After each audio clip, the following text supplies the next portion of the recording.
Welcome to my channel. ഞങ്ങൾ cousins എല്ലാവരും കൂടി ഒരുപാട് നാളെ ഇങ്ങനെ പ്ലാൻ ചെയ്യുന്ന ഒരു ഔട്ടിങ്. ബട്ട് ആരെയും സമയത്തിന് കിട്ടാറില്ല.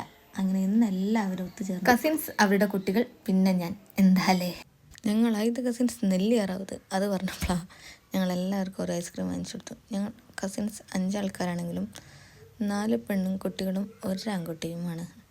അതിൽ ഞങ്ങളുടെ പ്രധാനപ്പെട്ട കാർന്നോർത്ത് ഇതുവരെ വന്നിട്ടില്ല. പിള്ളേരാണെങ്കിൽ നല്ല സന്തോഷത്തിലതാ.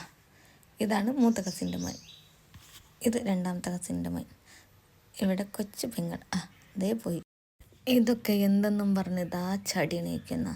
പിന്നെ 2 ആങ്ങളമാരും കൂടി പൊക്കിയെടുത്ത ഒരൊറ്റ നടപ്പായിരുന്നു സുഹൃത്തുക്കളെ. ഫൈനലി കാത്തിരിപ്പിന് അവസാനമായി ഞങ്ങളുടെ കസിൻ സൂപ്പർ സ്റ്റാർ എത്തി. പൂജാമി, ഞങ്ങളുടെ സ്വന്തം പൂ. ചെറുത് കടൽ കണ്ട് ചെറുതായിട്ടൊന്ന് പേടിച്ചു. വയനാട്ടിൽ കടലില്ലാത്തതുകൊണ്ട് കോഴിക്കോട് വന്ന് അതിൻ്റെ വിഷമം മാറ്റിക്കൊണ്ടിരിക്കുകയാണ് കുട്ടികൾ. ഉണ്ണിക്കുട്ടന് ബോട്ട് കയറണം എന്നൊരാഗ്രഹം. പിന്നെ ഒന്നും നോക്കില്ല, ഞങ്ങൾ ലൈഫ് ജാക്കറ്റ് ഇട്ട് സ്പീഡ് ബോട്ട് കയറി. അസ്തമിക്കാനറിയാൻ സൂര്യൻ കടലിലേക്ക് താഴുന്നത് കാണാൻ എന്ത് രസം. പക്ഷെ കടൽ കാറ്റടിച്ചിട്ട് കണ്ണ് തുറക്കാൻ പോലും വയ്യാത്തൊരവസ്ഥയായിരുന്നു. അങ്ങനെ ഞങ്ങൾ ഫുഡെല്ലാം കഴിച്ച് ഞങ്ങൾ എല്ലാവരും പിരിഞ്ഞ സുഹൃത്തുക്കളെ, ബൈ ബൈ.